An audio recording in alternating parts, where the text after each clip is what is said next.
السلام علیکم دوستو۔ حضرت یوسف علیہ السلام اللہ تعالیٰ کے ایک جلیل القدر اور برگزیدہ نبی گزرے ہیں۔ آپ علیہ السلام کے قصے کو اللہ تعالیٰ نے قرآن کریم میں احسن القصص یعنی سب سے بہترین قصہ قرار دیا ہے۔ حالانکہ یہ تمام تر قصہ حضرت یوسف علیہ السلام کی غمناک زندگی اور ان پر ٹوٹنے والے مصائب بیان کرتا ہے۔ اس قصے میں حضرت یوسف علیہ السلام کا اپنے والد سے جدا ہو جانا، ان کے بھائیوں کا انہیں ایک کنویں کی نظر کر دینا، عزیز مصر کی غلامی میں ایک عرصہ گزارنا، آپ پر دست درازی کا الزام لگنا اور پھر معصومیت ثابت ہونے کے باوجود آپ کا زندان میں مقید ہونا، ان تمام تر مشکلات کے باوجود حضرت یوسف علیہ السلام کا قصہ احسن القصص اس لیے کہلاتا ہے کہ کس طرح اللہ پاک نے اپنی نبی کے لیے ہر مشکل سے آسانی کا راستہ پیدا فرمایا۔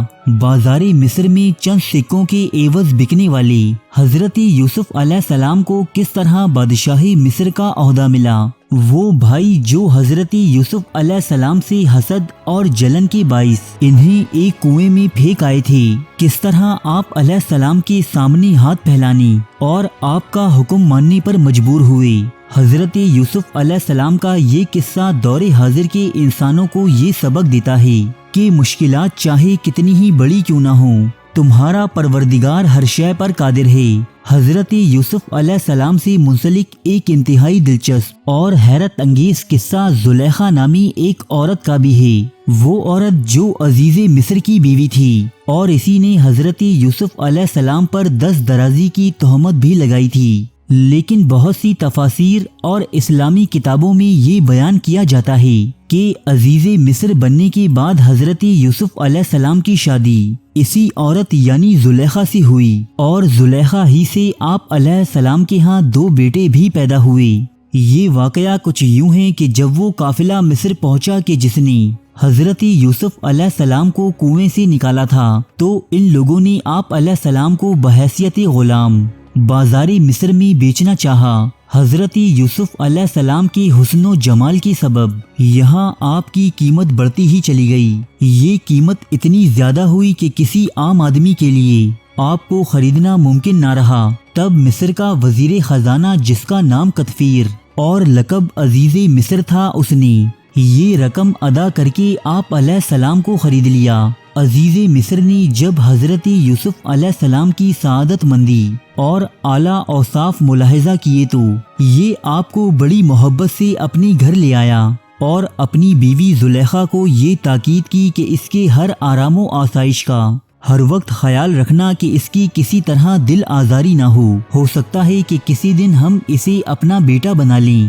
مختلف تفاسیر میں درج ہے کہ زلیخا نامی اس حسین و جمیل عورت کا شوہر یعنی عزیز مصر عورتوں سے رغبت نہ رکھنے والا انسان تھا، لہذا جب زلیخا نے حسن یوسف کو دیکھا تو وہ اپنی نفس پر قابو نہ رکھ سکی اور آپ علیہ السلام کو اپنی خواب گاہ میں لے جا کر دعوتی گناہ دی۔ چونکہ زلیخا نامی یہ عورت بت پرست تھی، اس لیے اس نے اپنی خواب گاہ میں موجود بتوں کی آنکھوں کو ڈھانپ دیا۔ تب حضرت یوسف علیہ السلام نے زلیخا سے فرمایا کہ تیرے معبود تو کوئی طاقت نہیں رکھتے، تجھے پھر بھی ان سے شرم آ رہی ہے، تو کیا مجھے اس معبود حقیقی سے شرم نہیں آتی جو ہر انسان کے ہر عمل کو دیکھ رہا ہے؟ یہ کہہ کر حضرت یوسف علیہ السلام نے زلیخا کو انکار کر دیا، لیکن زلیخا نہ مانی اور اس نے آپ کو پکڑنے کے لیے دوڑ لگا دی۔ اسی دوران حضرت یوسف علیہ السلام کا پچھلا دامن اس کے ہاتھ لگا اور وہ پیچھے سے پھٹ گیا۔ جب عزیز مصر سے ان دونوں کا سامنا ہوا تو زلیخا معصوم بن گئی اور اس نے آپ علیہ السلام پر دست درازی کی تہمت عائد کر دی۔ تبھی عورت کے گھر والوں میں سے ایک گواہ نے یہ گواہی دی کہ اگر اس کا کرتا پیچھے سے پھٹا ہے تو یہ سچا ہے، اور اگر یہی کرتا آگے سے پھٹا ہے تو عورت یعنی زلیخا سچ کہتی ہے۔ جب عزیز مصر نے دیکھا تو یہ کرتا پیچھے سے پھٹا تھا۔ یوں حضرت یوسف علیہ السلام کی بے گناہی ثابت ہو گئی۔ تفسیر ابن کثیر اور معرف القرآن میں ایک دودھ پیتے بچے کا ذکر ہے جسے اللہ تعالیٰ نے قوت گویائی عطا فرمائی اور اس نے حضرت یوسف علیہ السلام کے حق میں گواہی دی۔ یہ واقعہ دربار خاص سے ہوتا ہوا شہر کی خواتین میں عام ہو گیا، جس سے زلیخا کی خوب بدنامی ہوئی اور اسے لان تان کیا جانے لگا۔ تب زلیخا نے اپنے شوہر کو مجبور کیا کہ مزید رسوائی اور بدنامی سے بچنے کے لیے یوسف علیہ السلام کو قید خانے میں ڈال دیا جائے تاکہ لوگوں کو یہ لگے کہ زلیخا بے قصور ہے۔ یوں حضرت یوسف علیہ السلام کو عفت و پاک دامنی ثابت ہو جانے کے باوجود حوالہ زندان کر دیا گیا۔ اسی قید خانے کے ذریعے حضرت یوسف علیہ السلام کا رابطہ فرعون مصر سے ہوا۔ آپ علیہ السلام نے اس بادشاہ کے عجیب و غریب خواب کی تعبیر اور ریاست مصر کو قحط سے محفوظ رہنے کا طریقہ بتایا۔ یہ بادشاہ آپ علیہ السلام کی شخصیت سے کچھ ایسا متاثر ہوا کہ اس نے آپ کو اپنے شاہی خزانوں کا نگران مقرر کر دیا۔ آپ علیہ السلام کے قید میں چلے جانے کے بعد کتفیر نامی عزیز مصر کو بادشاہ نے معزول کر دیا تھا اور کچھ ہی عرصے بعد یہ آدمی فوت ہو گیا۔ جب حضرت یوسف علیہ السلام قید خانے سے نکل کر عزیز مصر کے عہدے تک پہنچے تب اس عورت یعنی زلیخا نے بھی کھلے دل سے آپ کے سامنے اپنی غلطی کا اعتراف کر لیا۔ آپ علیہ السلام نے زلیخا نامی اس عورت کو نہ صرف معاف کر دیا بلکہ اسی عورت سے آپ کی شادی بھی ہوئی۔ اس زمن میں امام ابو عبداللہ قرطبی اپنی کتاب الجامع الاحکام القرآن میں تحریر فرماتے ہیں، زلیخا کے خاوند کتفیر یعنی عزیز کی وفات کے بعد مصر کے بادشاہ نے زلیخا کا نکاح حضرت یوسف علیہ السلام سے کر دیا۔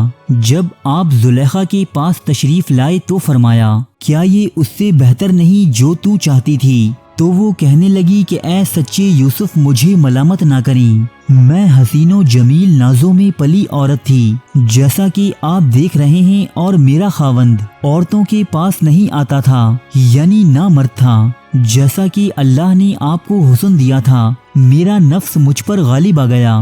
حضرت یوسف علیہ السلام نے واقعی اس بی بی کو کنواری پایا، اس سے قربت کی اور آپ کے اس سے 2 بیٹے افراہیم اور منشا پیدا ہوئے۔ اس کے علاوہ حافظ ابن کثیر، امام فخر الدین رازی اور علامہ ابولیث سمرقندی بھی اپنی اپنی تفاسیر میں یہی واقعہ نقل کرتے ہیں۔ دوستو، امید ہے کہ اس ویڈیو میں بیان ہونے والا یہ واقعہ آپ کے علم میں اضافے کا سبب بنا ہوگا۔ مزید ایسے ہی ایمان افروز واقعات جاننے کے لیے کمنٹ باکس میں ہمیں اپنی آراء سے آگاہ کیجیے۔ ارے فرینڈز، 1 منٹ، آپ ایسے ہی جا رہے ہیں؟ اتنی محنت سے ویڈیو بنائی ہے، ایک لائک تو بنتا ہے نا؟ اور دوسرا یہ کہ آپ ہمیں اتنی بڑی دنیا میں دوبارہ کیسے ڈھونڈیں گے؟ تو اس کا حل یہ ہے کہ آپ ہمارے چینل کو سبسکرائب کر لیجئے اور اس بیل کے آئیکن کو کلک کر دیجئے۔ اس طرح ہمارے آنے والی تمام ویڈیوز آپ تک پہنچتی رہیں گی۔ ارے ڈریے مت، یہ بالکل فری ہے۔